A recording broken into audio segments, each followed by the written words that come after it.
beloved, how are you doing today? Are you living your best life? Are you enjoying who you are? Are you blossoming from inside out?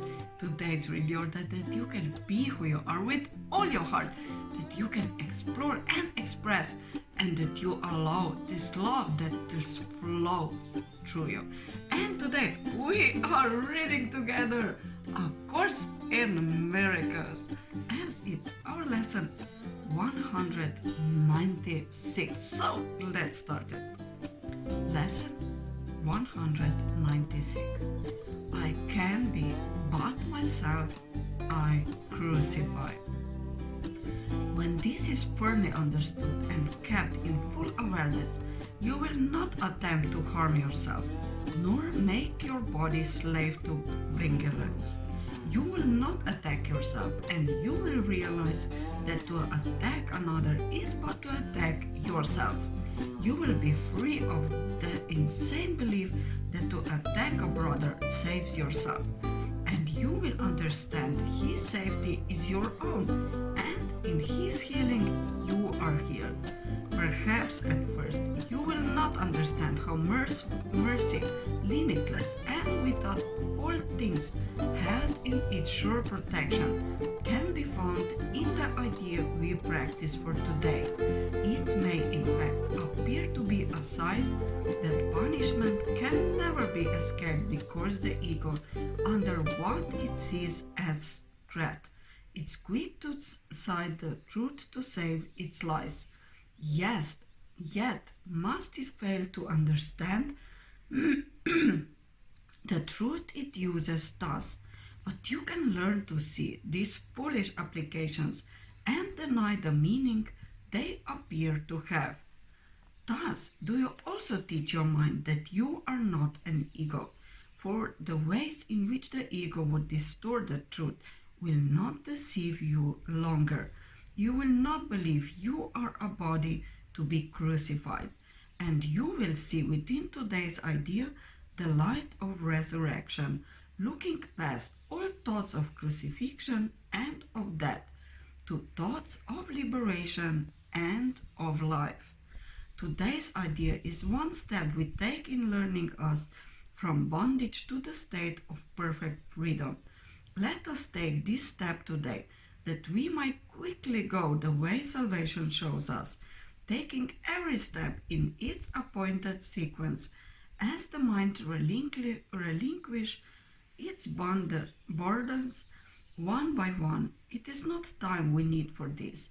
It is but willingness. For what you would seem to need 1,000 years can easily be done in just one instant by the grace of God. The dreary, hopeless thought that you can make attacks on others and escape yourself has nailed you to the cross. Perhaps it seemed to be salvation, yet it merely stood for the belief the fear of God is real. And what is that but hell? Who could believe his father is his deadly enemy, separate from him and waiting to destroy his life and blot him from the universe, without the fear of hell upon his heart? Such is the form of madness you believe. If you accept the fearful thought, you can attack another and be free yourself. Until this form is changed, there is no hope. Until you see that this, at least, must be entirely impossible, how could there be escape?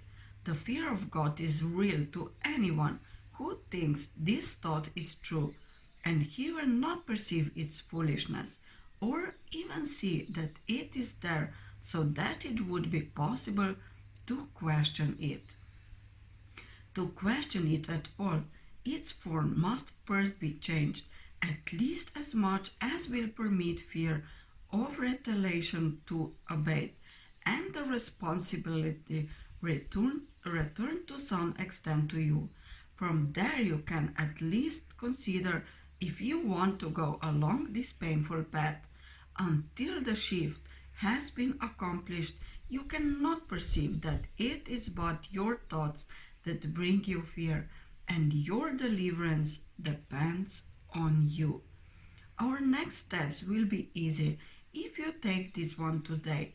From there, we go ahead quite rapidly, for once you understand, it is impossible that you be hurt except by your own thoughts. The fear of God must disappear. You cannot then believe that fear is caused without, and God, whom you had thought to banish, can be welcomed back within the holy mind He never left. Salvation song can certainly be heard in the idea we practice for today. If it can but be you crucify, you did not hurt the word and need not fear its vigilance and pursuit, nor need you hide in terror from deadly fear of God's projection hides behind. The thing you dread the most is your salvation. You are strong, and it is strength you want, and you are free and glad of freedom.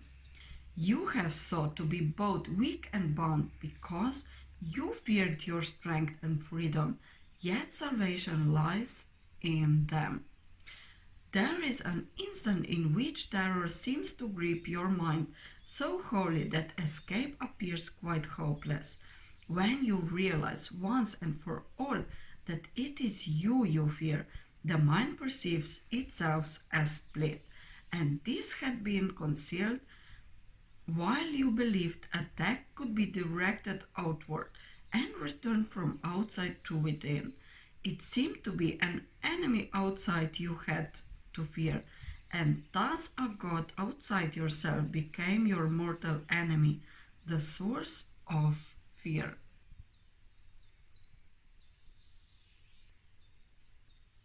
Now, for an instant, is a murderer perceived within you, eager for your death, intent of plotting punishment for you until the time when it can kill at last.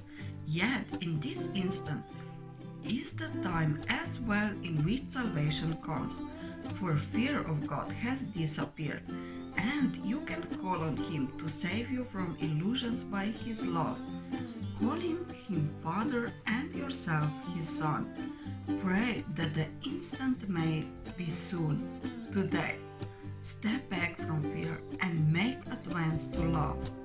There is no thought of God that does not go with you to help you reach that instant and to go beyond it quickly, surely and forever. When the fear of God is gone, there are no obstacles that still remain between you and the holy peace of God. How kind and merciful is the idea we practice. Give it welcome, as you should, for it is your release. It is indeed by you your mind can try to crucify, yet your redemption too will come from you. Lesson 196. I can be but myself, I crucify. So my loves, that was the lesson for today. Have a lovely day. Follow your bliss, follow your heart.